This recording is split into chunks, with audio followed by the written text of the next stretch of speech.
Shahin ABCD একটি trapezium এঁকেছে যার বিডি কর্ণের দৈর্ঘ্য 11 সেমি এবং এ ও সি বিন্দু থেকে বিডি কর্ণের ওপর দুটি লম্ব এঁকেছে যাদের দৈর্ঘ্য 5 সেমি ও 11 সেমি।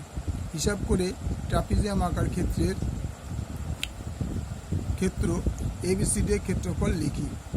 দেখো এবিসিডি একটি ট্রাপিজিয়াম, বিডি হচ্ছে কর্ণ। এবার এ পয়েন্ট থেকে বিডির ওপরে একটা লম্ব টানা হলো, আবার সি বিন্দু থেকে বিডি কর্ণের উপরে সিএফ লম্ব টানা হলো। এ বি সি ডি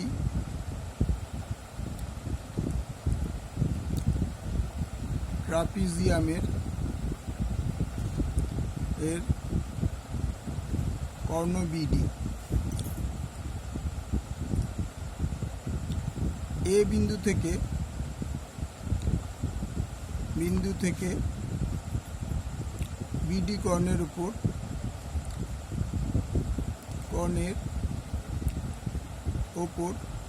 এই লম্ব টানা হলো। লম্বের দৈর্ঘ্য এ ইকুয়াল টু 5 সেমি। আবার সি বিন্দু থেকে বিডি কর্ণের উপরে সিএফ ইকুয়াল টু 11 সেমি লম্ব টানা হলো।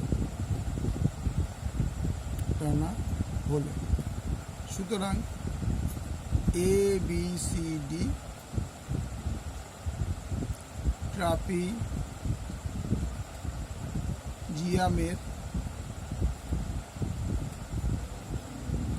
ক্ষেত্রফল ইকুয়াল টু ত্রিভুজ এ বি ডি এর ক্ষেত্রফল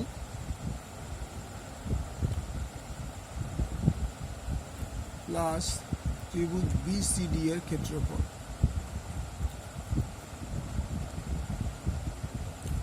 তাহলে এ বিডি হচ্ছে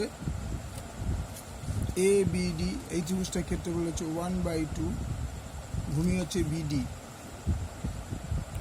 ইন্টু উচ্চতা হচ্ছে এই প্লাস, আবার বিসিডি ত্রিভুজের ক্ষেত্রফল হচ্ছে 1/2, ভূমি হচ্ছে কর্ণ হচ্ছে বিডি ইন্টু সিএফ বর্গ সেমি। তাহলে 1/2 ইন্টু বিডি হচ্ছে 11, এই হচ্ছে 5 প্লাস 1/2 বিডি হচ্ছে 11, সিএফ হচ্ছে 11 বর্গ সেমি।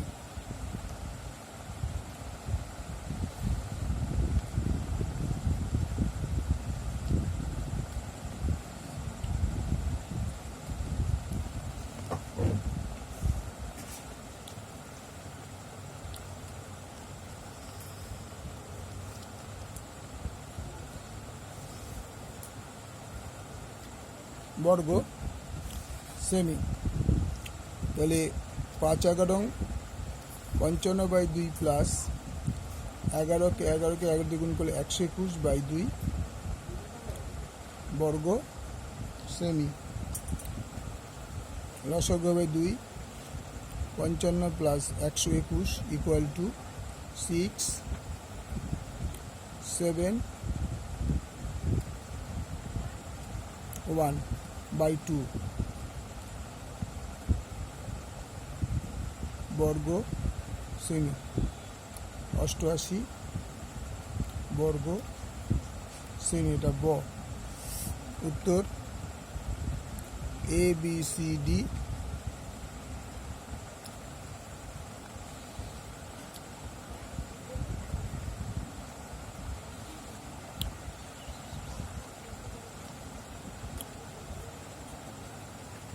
ABCD ট্রাপিজিয়ামের ক্ষেত্রফল।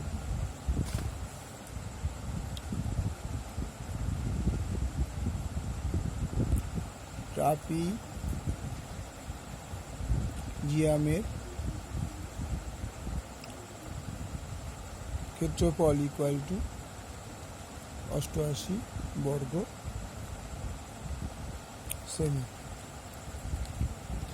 ওকে, পুরো অঙ্কটা তোমাদের আরেকবার দেখিয়ে নিচ্ছি আমি।